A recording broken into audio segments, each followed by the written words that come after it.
भारतीय साक्ष्य अधिनियम 2023, भारतीय साक्ष्य अधिनियम 2023, संक्षेप में पूरी जानकारी। संरचना, कुल अध्याय धाराएं, कुल भाग पार्ट्स 4, कुल अध्याय चैप्टर्स 12, कुल धाराएं सेक्शंस 170। यह संरचना आधिकारिक इंडिया कोड और अधिनियम की गजट प्रति में दी गई है। भाग अध्याय का खाका। Part 1, chapter 1, preliminary. Part 2, chapter 2, relevancy of facts.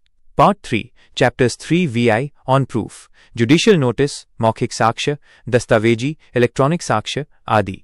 Part 4, chapters 7-12, production and effect of evidence, burden of proof, estoppel, witnesses, examination of witnesses, improper admission, rejection, repeal and savings।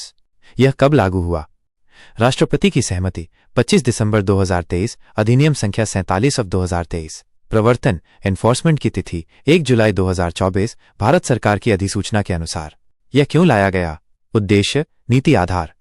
सरकार ने पुराने इंडियन एविडेंस एक्ट 1872 को बदलकर साक्ष्य कानून को आधुनिक बनाने के लिए यह अधिनियम लाया। डिजिटल इलेक्ट्रॉनिक साक्ष्य को स्पष्ट व प्राथमिक स्थान देने, न्यायिक प्रक्रिया को अधिक प्रभावी और निष्पक्ष बनाने और उपनिवेशकालीन शब्दावली ढांचे को हटाने पर बल दिया गया है। ये बात statement of objects and reasons में दर्ज है। साथ ही आईटी युग के अनुरूप परिभाषाएं और नियम जोड़कर electronic record, email message, digital signature, chain of custody जैसी जरूरतों को कानूनी आधार दिया गया है। यह किस आधार वैधानिक संवैधानिक पर लागू किया गया?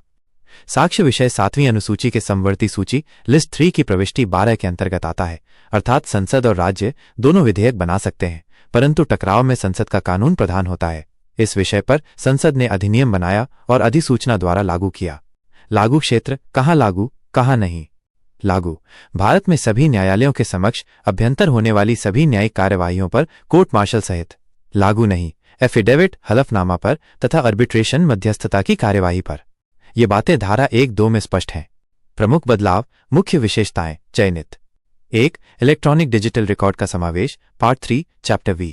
धारा 61, इलेक्ट्रॉनिक और डिजिटल रिकॉर्ड को स्पष्ट रूप से परिभाषित मान्यता।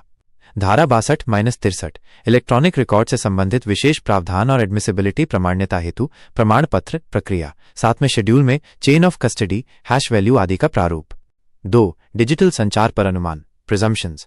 धारा 90, इलेक्ट्रॉनिक संदेशों के बारे में अनुमान। धारा 93, 5 वर्ष पुराने इलेक्ट्रॉनिक रिकॉर्ड के बारे में अनुमान। 3, परिभाषाएं आधुनिक, डॉक्यूमेंट और एविडेंस की परिभाषा में इलेक्ट्रॉनिक डिजिटल सामग्री, server logs, locational evidence, voicemail आदि को शामिल किया।